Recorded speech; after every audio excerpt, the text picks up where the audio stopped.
அன்புள்ள golden wings குடும்ப உறுப்பினர்களே, உங்கள் அனைவருக்கும் என் அன்பான வணக்கம். வணக்கம் கூறுவது முருகவேல் திருமலைசாமி செங்குட்டுவன். இன்னைக்கு கொஞ்சம் டிஃப்ரெண்ட் டாபிக் போகலான்னு நினைக்கிறேன். டிஃப்ரெண்டாக பயப்படாதீங்க, இன்சுலின் சம்மந்தப்பட்டது தான். சற்று உங்களுக்கு விரிவாக இருக்குன்னு நினைக்கிறேன், ரொம்ப உதவியாக இருக்குன்னு நினைக்கிறேன். இன்னைக்கு காலையில் ஒரு பாட்டு கேட்டேன், மனசு ரொம்ப நிறைவாக இருந்துச்சு. அது என்ன பாட்டுன்னா, மணப்பாறை மாடு கட்டி மாயவரம் ஏறு பூட்டி வயக்காட்ட உழுது போடு சின்ன கண்ணு, பசும் தலையை போட்டு பாடுபடு செல்லக்கண்ணு, ஆத்தூரு கிச்சடி சம்பா பார்த்து வாங்கி விதைச்சு நாத்த பிடிச்சி நட்டு போடு செல்லக்கண்ணு, தண்ணிய ஏத்தம் பிடிச்சி இறைச்சி போடு செல்லக்கண்ணு, கருத நிலா விளைய வச்சு மருத நிலா ஆள வச்சு மருத ஜில்லா ஆள வச்சு அறுத்து போடு வயக்காட்டுல செல்லக்கண்ணு, பொதிய ஏற்றி வண்டியிலே பொள்ளாச்சி சந்தையிலே விருதுநகர் வியாபாரிக்கு சின்னக்கண்ணு வித்து போட்டு பணத்தை எண்ணு செல்லக்கண்ணு, சேர்த்த பணத்தை சிக்கனமா செலவு பண்ண பக்குவமா அம்மா கையில கொடுத்து போடு செல்லக்கண்ணு, அவங்க 600 ஆக்குவாங்க செல்லக்கண்ணு. இது ஒரு பாட்டு, அருமையான பாட்டு. சிவாஜி கணேசன் ஐயா நடிச்ச பாட்டு அது. மக்களை பெற்ற மகராசிங்கிற படத்துல வந்த பாட்டு அது. இதுல பசுந்தலையை போட்டு பாடுபடுன்னு சொல்லி ஒரு லைன் வரும். பசுந்தலைன்னா என்னன்னா, அந்த காலத்து உரம், அது தலை உரம்னு சொல்லுவாங்க. இப்ப நம்ம அமோனியம் சல்ஃபேட். அதே மாதிரி அவங்க அந்த நெல்லை விளைய வச்சு களத்தமேட்டிருந்து வியாபாரத்துக்கு ஏற்றி கொண்டு போய் போடுறதெல்லாம் ஒவ்வொரு ஸ்டெப்பா அந்த பாட்டுல வருது. இப்போ இந்த நெல்லை கொண்டு போய் நேரம் மில்லுல கொட்டுறாங்க. மில்லுல என்ன பண்றான், மீட்டா பாலிஷ் பண்றான்.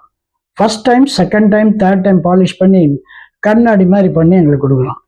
அந்த அரிசியானது கார்போஹைட்ரேட் ஜாஸ்தி ஆகி 82 கிளிசமிக்கோட வெளியில வருது. இதைத்தான் நம்ம சாப்பிட்றோம். ஒண்ணு நல்லா யோசிங்க, நீங்க சாப்பிட்ற சாப்பாடு விஷம், அது உங்களுக்கு தெரியுமா? தெரியாது. நான் சொல்றேன். ஒரு வீட்டுக்கு போயிருந்தேன்.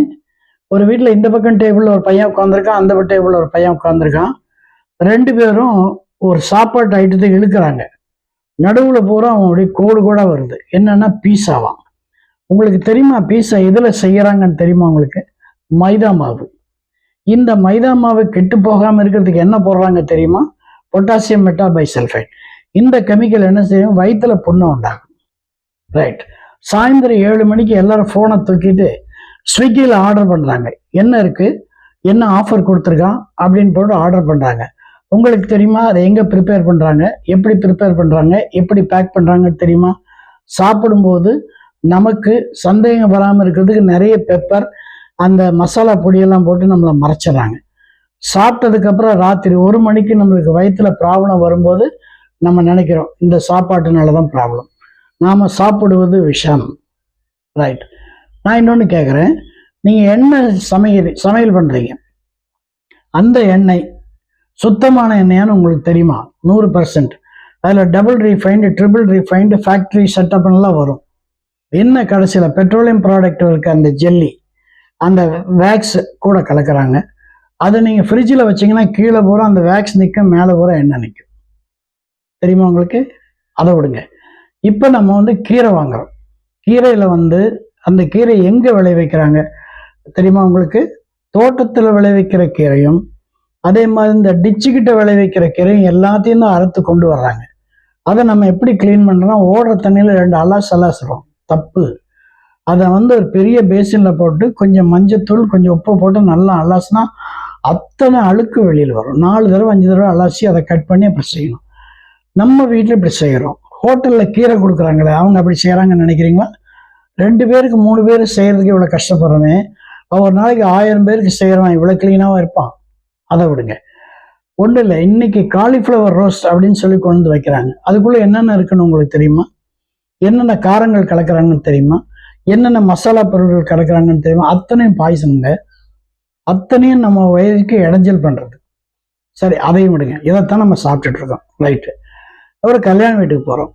கல்யாண வீட்டில் போனோன்னா ஒரு தடத்தை கையில் கொடுத்துட்றாங்க. போனோன்னா பஃபேங்கிறாங்க. போனால் வரிசையாக நிற்கிறாங்க. என்ன பண்ணுறாங்க, தடத்துல வாங்கி வாங்கி அள்ளி அள்ளி போட்டு கொண்டு ஒரு இடத்துல உட்காந்து திங்க முடியாமல் கண்ணாமொழி பேர்ந்துட்டு உட்காந்துருக்காங்க. There is a way how to eat in the buffet. வச்சு நான் சொல்லித்தரேன், உங்களுக்கு தெரியும், இருந்தாலும் நான் சொல்லித்தரேன்.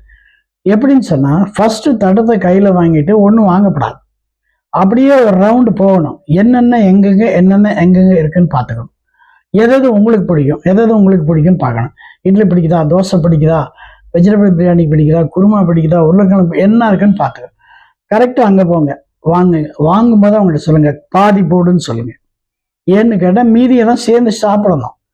இதே நிறைய வாங்கிட்டீங்கன்னா மிச்சத்தை சாப்பிட முடியாமல் முக்கி சாப்பிடுவீங்க. அளவாக சாப்பிடுங்க, கொஞ்சம் கொஞ்சமாக சாப்பிட்டு எல்லாத்தையும் கவர் பண்ணுங்க.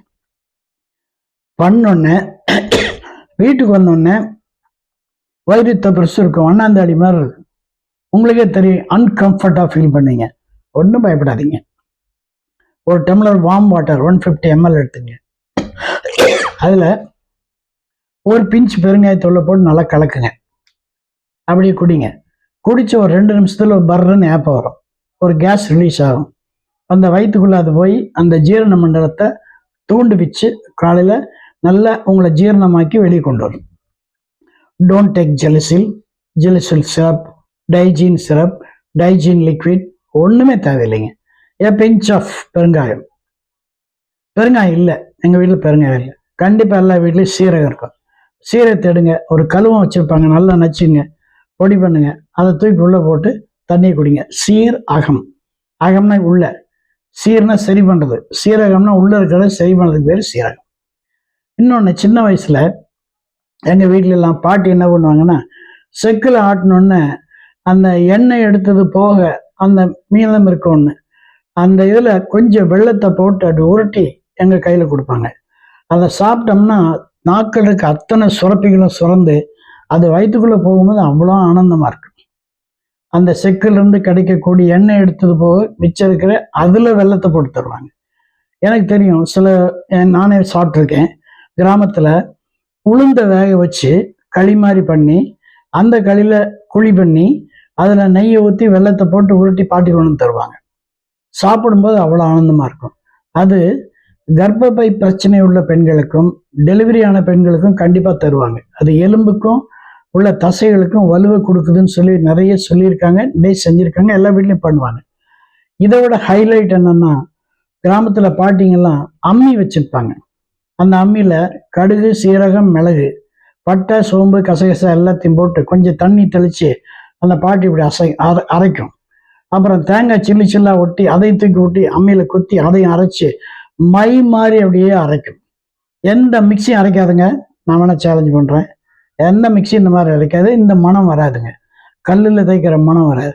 அதை பாட்டி அப்படியே அழிச்சு இவ்வளோ பெரிய உருண்டை எடுத்து தட்டத்தில் வச்சு கொண்டு வரும். வீட்டில் தண்டைக்காரன்னு ஒருத்தர் இருப்பார் எங்கள் வீட்டில். அவர் என்ன பண்ண, கோழியை பிரித்து கட் பண்ணி க்ளீன் பண்ணி பொடிப்படியாக கட் பண்ணி பெரிய பேசினில் போட்டு நல்லா கழுவி கொண்டு வருவார், மஞ்சள் பொடியெல்லாம் போட்டு.